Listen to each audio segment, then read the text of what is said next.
sebelumnya saya perkenalkan diri dulu. Nama saya Zikora Nasilia Bani. Di sini saya akan mengajukan beberapa pertanyaan kepada Bapak dan saya ucapkan terima kasih karena sudah meluangkan waktunya.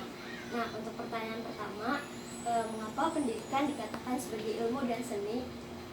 Ya, pendidikan dikatakan sebagai ilmu dan seni, bahwa pendidikan sebagai ilmu karena dalam pendidikan melibatkan landasan keilmuan yang bersifat teoritis dan praktis. Sedangkan pendidikan sebagai seni karena hasil dari proses pendidikan adalah karya yang memiliki nilai melalui mengajar, merupakan seni yang menuntut bukan hanya penguasaan teknik, melainkan juga intuisi. Dalam arti intuisi, kemampuan untuk memahami suatu tanpa melalui penalaran rasional dan intelektualitas. Jadi, bagaimana penerapan atau implementasi landasan pendidikan di SD tempat Bapak mengajar?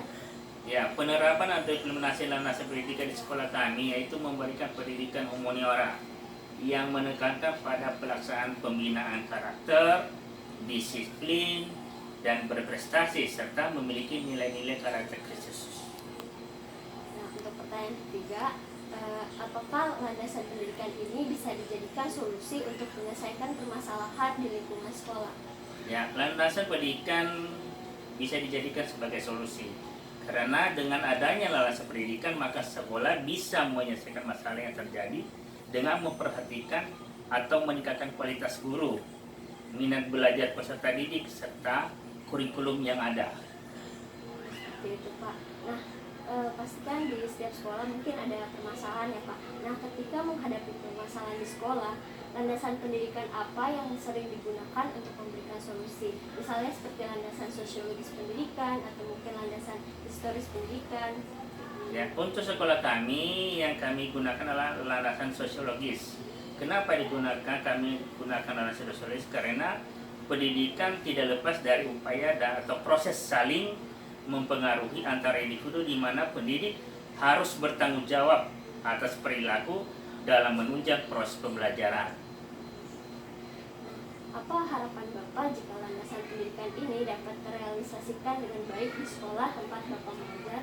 Harapan saya sendiri dengan adanya landasan pendidikan maka sekolah kami bisa meningkatkan mutu baik dari segi guru maupun peserta didik serta mempunyai lulusan yang berprestasi dan berkarakter. Nah, apa permasalahan yang biasanya sering terjadi di sekolah yang dikaitkan dengan pendidikan? Ya, biasanya permasalahan itu banyak. Ya, salah satu adalah sarana dan prasarana, terus biaya pendidikan. Itu yang paling penting yang sering ada masalah di sekolah. Sarana dan biaya pendidikan.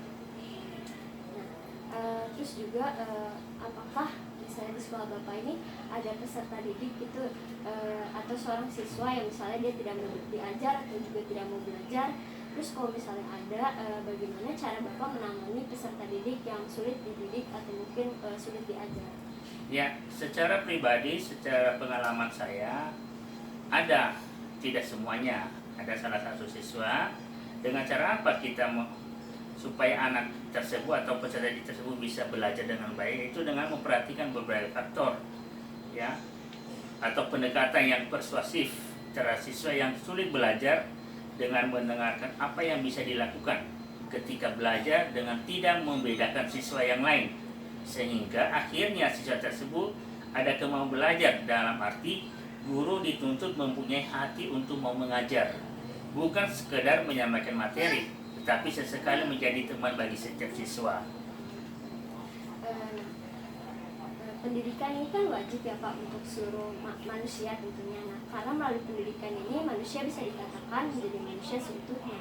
Nah, lalu bagaimana solusi atau pendapat Bapak tentang masyarakat Indonesia yang tidak atau belum menerima pendidikan karena berbagai faktor? Ya, pendapat saya kita harus memperhatikan berbagai faktor. Ya, di setiap sekolah, ya khusus sekolah ini, maka sekolah ada yang memberikan pendidikan kepada seluruh siswa dengan memperhatikan visi dan misi sekolah. Kami yaitu memberikan pendidikan kepada seluruh siswa tanpa melihat latar belakang, keadaan ekonomi, bahkan memberikan pendidikan gratis kepada siswa yang benar-benar tidak mampu untuk pembiayaan sekolah karena mahal. Saat ini kan pendidikan bisa dikatakan dalam era abad 21. Untuk mendorong guru nih supaya mampu menghasilkan output ataupun peserta didik yang nantinya mampu bersaing di dunia nyata, terutama dunia kerja. Karena zaman sekarang ini kan kita bersaing dengan teknologi. Menurut Bapak, apakah sekolah di tempat Bapak mengajar sudah menggunakan metode atau sistem belajar yang nantinya mendorong siswa agar memiliki keterampilan 4C yang mana seperti berpikir kritis, berkomunikasi, berkolaborasi, serta kreativitas dan inovasi? Dan Ya. bagaimana cara Bapak untuk mampu menghasilkan siswa yang memiliki keterampilan tersebut?